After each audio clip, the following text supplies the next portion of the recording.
다니다가 졸업은 가까워지고 남들은 이미 유학이며 유명한 오케스트라도 척척 들어갔지만 저는 아무것도 정해진 것도 없고 집이 그렇게 잘 사는 편도 아니어서 졸업하면 빨리 전공과 상관없는 곳이라도 취직을 했어야 했습니다. 그나마 다행인 것은 나름 유명하고 좋은 음대를 다녔어서 초등학생이나 중학생들 가정 방문으로 과외를 시켜주는 걸로 겨우 입에 풀칠하고 살 예정이었어요. 다행히 제 전공이 바이올린이었는데 한참 잘 사는 집안에서 바이올린을 가르치는 게 유행이었어서 과외만으로도 돈은 벌 수 있었습니다. 그래도 겨우 부모님에게 신세지지 않고 사는 정도라 부모님은 영 제가 불안하셨는지 얼른 잘 사는 집 남자를 만나서 결혼을 하라며 그 나이부터 여기저기 선을 주선하셨어요. 다행히 음대 나온 참한 여자라고 소문이 나서 여기저기 좋은 자리들이 많이 들어왔습니다. 그렇게 선을 보다가 만난 것이 남편이었어요. 처음 만났을 때부터 인상이 훤하고 성격도 서글서글한 것이 단번에 느껴졌습니다. 남편도 제가 마음에 들었는지 애프터 신청을 했고 그 이후로 본격적으로 연애를 했어요. 남편은 워낙에 잘 사는 집안에다가 그때 당시에 건물을 몇 채 가지고 있어서 그 돈으로 이런저런 사업도 하고 직접 스튜디오 운영도 하고 있다고 들었습니다. 그런 사람이 저와 연애하면서 어찌나 저에게 잘해주는지 제가 지나가다 말만 하면 바로 사들고 와서 제 손에 꼭 쥐어주었습니다. 거기다가 미로 누나가 세 분이나 있어서 여자 마음도 너무 잘 알고 있더라고요. 덕분에 연애하는 동안에는 저도 남편에게 푹 빠져서 살았습니다. 그만큼 남편이 저에게 표현도 많이 해주고 저에게 맞춰주었습니다.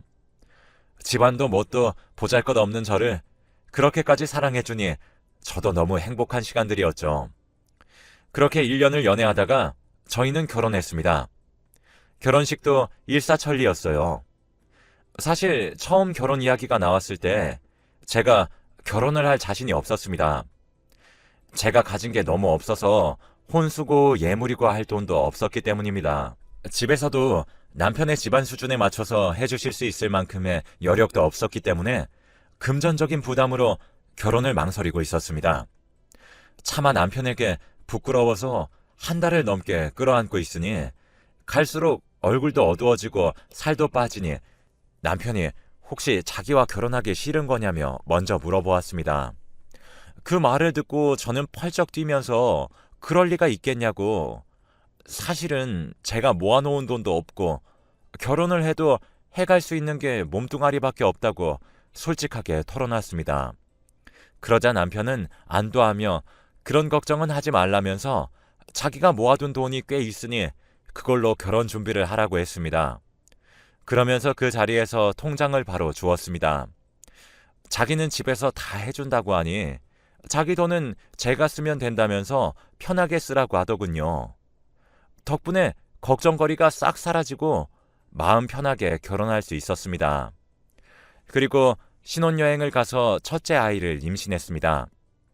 달콤한 신혼도 즐겨보지 못하고 바로 아이를 임신해서 저는 조금 아쉬운 마음이 있었지만 저의 임신 소식에 남편이 엄청 기뻐하며 아이처럼 신나하는 모습에 그런 아쉬움도 사라졌습니다.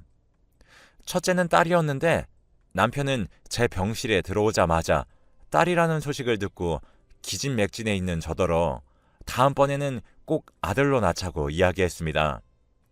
그때 처음으로 남편의 말에 실망했습니다. 딸이고 아들이고 그런 게 뭐가 중요한데, 제 자식이라 그저 예쁘기만 했는데 남편은 그렇지 않았나 봅니다. 퇴원을 하고 산후조리를 하면서도 제 산후조리는 단 하나도 돕지도 않고 그저 가끔씩 딸을 보고 예뻐해주기만 하고 자기는 비위가 약하다면서 딸아이의 기저귀도 한번 갈아주지 않았습니다. 그런 모습들에 조금씩 신경질이 올라와 처음으로 남편과 육아 문제로 싸우기도 했습니다. 그런데 그 와중에도 남편은 둘째로 아들을 낳아주면 그때는 정말 잘 도와줄 수 있다며 아들을 꼭 가지자고 고집을 부렸습니다. 그런데 그게 마음대로 되나요? 둘째를 가졌고 남편은 이번에는 아들이지 않을까 하는 생각에 들떠있는 것이 눈에 선명하게 보였습니다. 그런 남편을 보니 가슴이 답답하면서도 그렇게 아들을 가지고 싶을까 생각하면서 저도 아들을 바라게 되었습니다. 그런데 둘째를 낳을 때는 갑자기 집에서 양수가 터져서 저도 아이도 조금만 늦었으면 위험할 뻔했습니다. 남편은 그런 저를 걱정하면서도 둘째도 딸인 것을 보더니 이렇게 딸을 낳을 거면서 뭐하러 그 고생을 한 거냐며 중얼거렸습니다. 그 말을 듣고 화가 치밀었지만 대답할 기운도 없었어요. 남편은 그런 제 곁으로 와서는 셋째는 꼭 아들로 낳아달라며 천진난만하게 이야기했어요. 그때 시아버님이 제 병실에 들어오셔서는 이번에도 딸이냐며 둘째는 쳐다보지도 않고 산후조리 하라며 용돈을 저에게 던져두고 금세 집으로 돌아가셨습니다. 점점 아들을 낳는 기계 취급을 당하는 것 같아 아들이고 뭐고 셋째는 절대 낳지 않겠다 다짐했습니다. 그래서 남편 보고 수술을 하자고 했어요.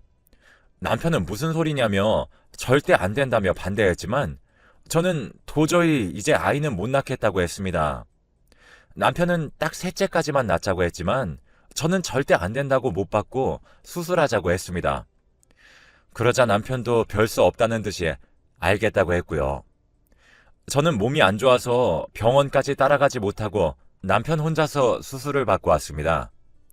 그 이후로는 또 첫째와 둘째와의 육아 전쟁이었습니다. 어찌나 돌아가면서 울어대는지 연년생인 갓난아이 둘을 혼자서 돌보기에는 너무 힘들어서 남편에게 가사 도우미라도 쓰면 안 되냐고 물었지만 남편은 무슨 말도 안 되는 소리냐며 전업주부인 제가 있는데 가사 도우미를 쓰면 당신은 집에서 놀고 먹기만 할 거냐며 딱 잘라 말했습니다. 속에서 우라가 치밀었지만 제가 경제 주도권은 남편이 모두 가지고 있었기 때문에 꾸역꾸역 잠을 줄여가며 아이를 돌보고 집안일을 했습니다. 그렇게 3년이 지나니 그래도 아이들이 어린이집도 다녀오고 점점 일상에 익숙해졌어요.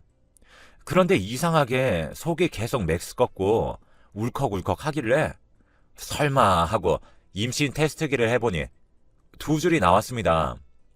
저는 화들짝 놀라서 남편에게 제가 임신을 했다고 말하자 남편은 슬며시 웃으면서 사실은 그때 수술 안 하고 왔었다고 그제서야 말했습니다. 당시에 몸이 안 좋아서 직접 따라가서 확인해보지 않은 제 잘못이었죠. 남편이 수술하고 온 척 어찌나 연기를 잘하던지 깜빡 속아 넘어간 것이었습니다. 저는 어떻게 그런 걸 속일 수 있냐면서 제가 죽을 뻔했는데도 그러고 싶냐고 화를 냈지만 남편은 이번에는 진짜 아들일 거라면서 셋째 육아는 다 자기가 하겠다고 했습니다. 이미 생겨버린 아이를 지워버릴 수도 없는 노릇이었기 때문에 저는 남편에게서 셋째가 태어나면 남편이 육아를 담당하겠다는 각서까지 받아냈습니다. 물론 법적 효력은 없었지만 그만큼 남편에게 단단히 일러두었어요. 그리고 태어난 셋째는 남편이 그렇게 바라던 아들이었습니다. 셋째가 아들이라는 소식에 시부모님도 손녀들에게는 한 번도 해주시지 않았던 아기 신발이며 옷가지들을 선물로 한가득 주셨습니다. 남편은 드디어 아들이라며 저에게 아이 낳느라 수고했다는 말을 처음으로 건넸습니다. 그래도 그때만큼은 모두가 기뻐하고 있으니 그걸로 이제 다 된 줄로만 알았죠. 그 이후로 남편은 비위가 약하다더니 셋째의 기저귀도 갈고 분유도 알아서 척척 먹이고 이유식을 먹을 때까지 정말 열심히 아이를 돌봐주었습니다. 그러면서도 딸들은 예뻐해 주지도 않았습니다. 딸들은 그래도 나이가 3살, 4살이었으니 마냥 눈치가 없을 나이도 아니었으니 아빠가 셋째만 예뻐해 준다며 꿍에 있기도 하고 셋째에게 심술을 부리기도 했어요. 물론 그럴 때마다 남편은 두 딸을 어마무시하게 혼내서 결국에 울음을 터뜨리는 건 첫째와 둘째였습니다. 늘 가운데서 두 딸들을 달래고 남편에게 딸에게도 잘하라고 했지만 남편은 그저 아들만 예뻐라 하면서 3년을 넘게 아들만 싸고 돌았습니다. 심지어는 딸들이 이제 유치원을 다니면서 같은 반 친구들에게 아빠랑 다 같이 여행을 다녀왔다는 이야기를 들었는지 한 번은 남편에게 여행을 가자고 떼를 쓰는 겁니다. 그런데도 남편은 대충 알겠다며 그럼 가자고 하더니 장소를 정하는데 그것마저도 모두 셋째 위주로 돌아갔습니다. 두 딸은 워터파크에 가서 물놀이를 하고 싶어 했는데 남편은 금이야 오기야 셋째에게 그런 더러운 물에서 어떻게 놀게 하냐며 이렇게 어린 아기가 벌써부터 그런 곳에 가면 면역력이 떨어진다며 모두 안 된다고만 했습니다. 그래서 겨우겨우 공기 좋고 물도 깨끗한 계곡으로 큰 펜션을 잡아서 겨우 갔더니 거기서도 셋째를 안고 있다가 셋째가 모기에 물리자 아들이 간지러워한다면서 둘이서만 쏙 숙소로 들어가 버렸어요. 두 딸은 내심 아빠와 같이 놀기를 기대했었지만 그렇게 홀랑 들어가 버리니 서운해하는 기색이 역력했습니다. 대신에 제가 같이 놀아주긴 했지만 아빠처럼 힘을 써가며 아이들과 놀아주기는 부족해서 제가 다 미안해져서 두 딸을 더 감싸고 놀게 되었어요. 아들이 커갈수록 아빠는 완전히 자기 편이라는 걸 알았는지 집에서는 완전히 아나무인이 되었습니다. 저보다 남편이 주도권을 쥐고 있다는 걸 눈치로 깨달았었는지 두 딸에게는 물론이며 저에게까지 소리를 지르며 자기 마음대로 해줄 때까지 온갖 생떼를 썼습니다. 그런데 어린이집을 가서도 그런 버릇이 그대로인지 일주일에 두세 번씩은 담임 선생님에게 전화가 오고 사과하는 일이 일상이 되었습니다. 두 딸은 그런 문제 없이 잘 컸었는데 셋째는 자기 누나들이 자기 빼고 인형놀이를 하면 그 인형을 어떻게든 뺏어야 직성이 풀리는 성격이었어요. 그래놓고 막상 인형을 뺏으면 금세 흥미를 잃고 인형은 다시 구석에다가 박아두는 게 일상이었습니다. 남편은 그런 아들의 말이라면 누나들에게서 인형을 뺏어다 주니 누나들에게 자기가 더 힘이 있다는 걸 보여주려고 그랬던 것 같네요. 그런데 딸들이 초등학교에 들어가고 나서부터 남편은 밖으로 나돌기 시작했습니다.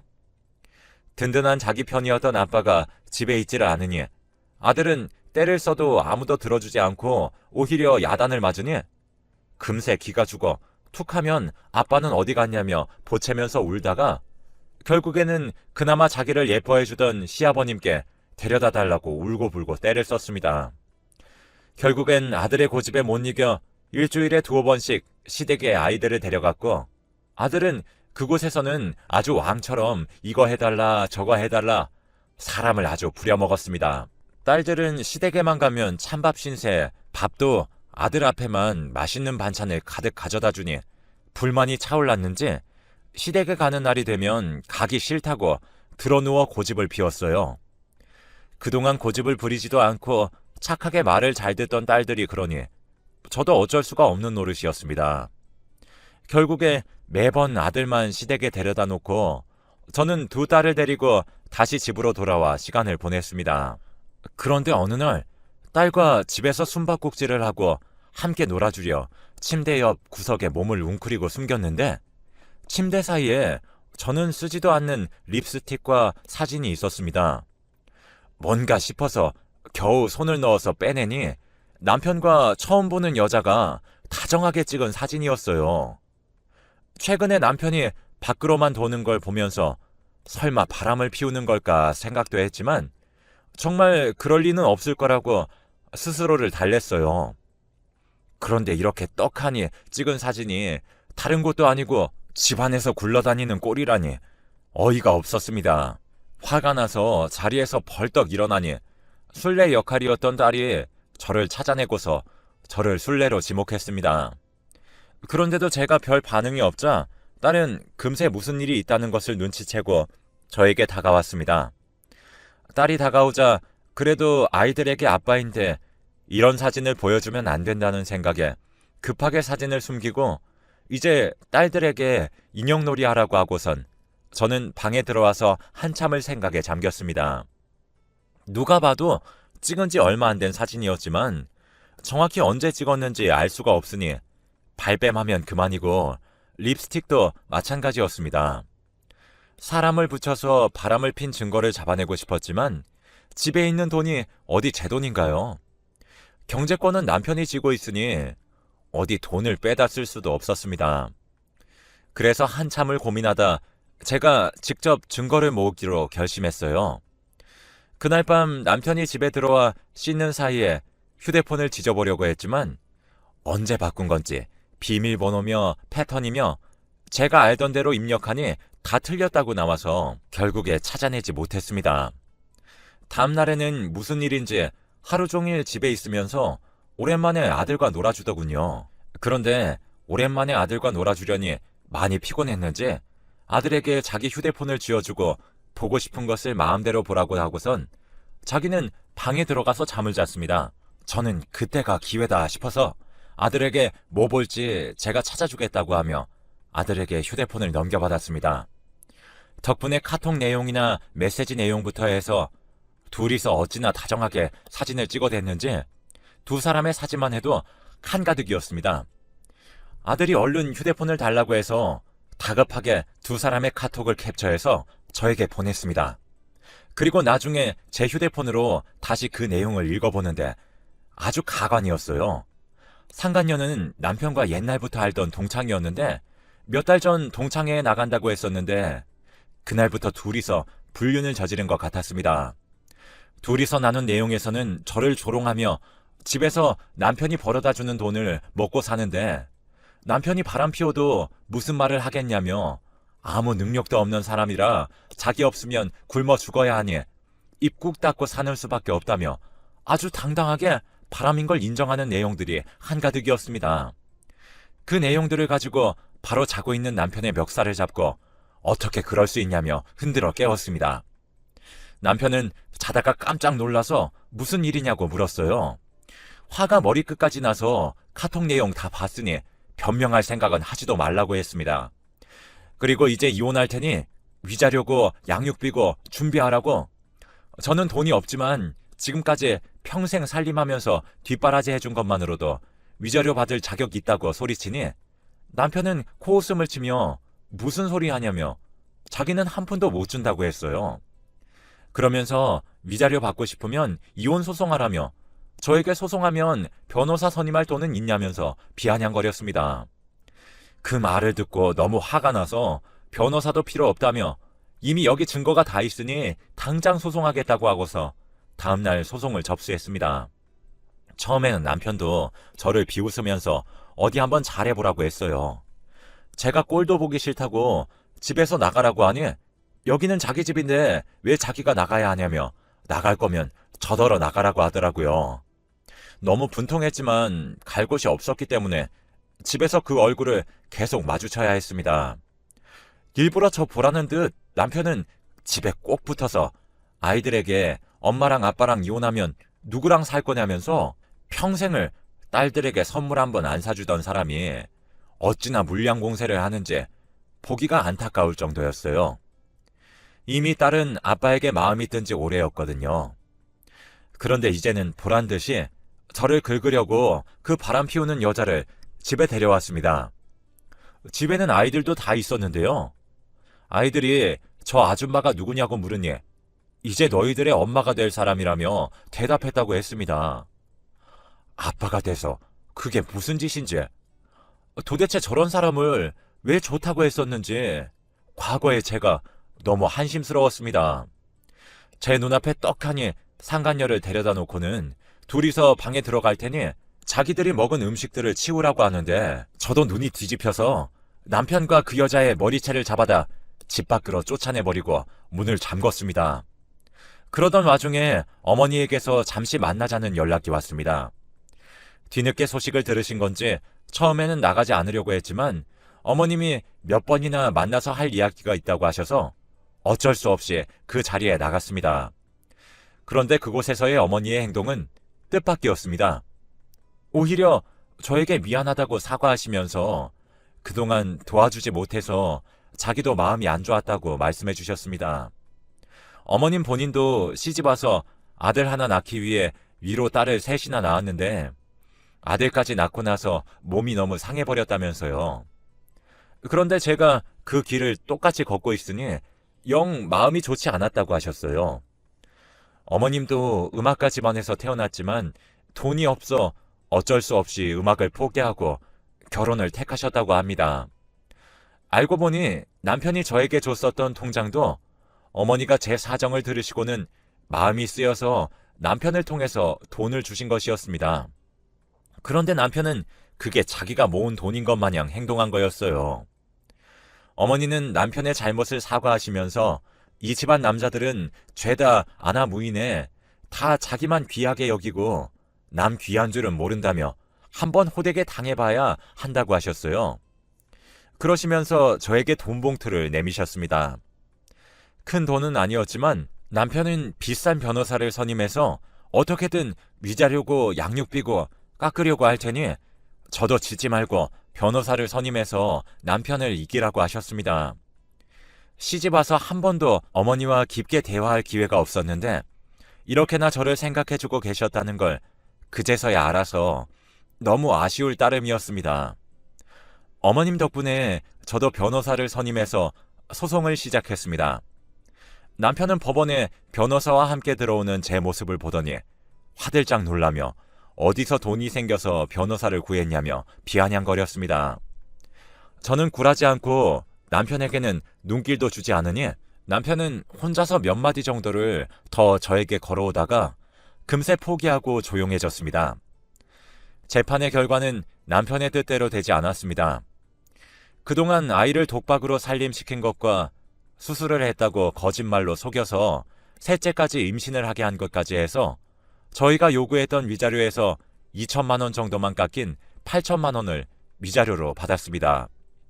거기에다가 남편은 양육권을 가지고 싶어 했지만 지금까지 두 딸들을 한 번도 돌본 적 없고 아들을 키우는 방식도 아들에게 교육적으로 좋지 않을 거라는 판사님의 판단 덕분에 아이들의 양육권도 제가 가져올 수 있었어요. 거기에다 양육비도 매달 200만 원 가까이 되는 돈까지 지급하기로 결정이 내려졌습니다. 남편은 화를 내며 왜 자기가 돈은 돈대로 쓰고 저에게 돈을 줘야 하는 거냐며 날뛰는데 그 모습을 보니 조금 고소하더라고요. 지금은 이혼하고 위자료로 지방에 내려와서 작은 바이올린 교습소를 열었습니다. 아이들을 키우면서도 간간히 바이올린을 켜곤 했기 때문에 바이올린을 가르치는 건 전혀 문제가 되지 않았어요. 그래도 처음으로 직업이라고 말할 수 있게 돼서 절로 어깨가 으스해지더라고요. 아이들도 그런 엄마의 모습을 자랑스러워하고요. 요즘에는 저희 두 딸들에게도 바이올린도 가르쳐주면서 잘 살고 있습니다.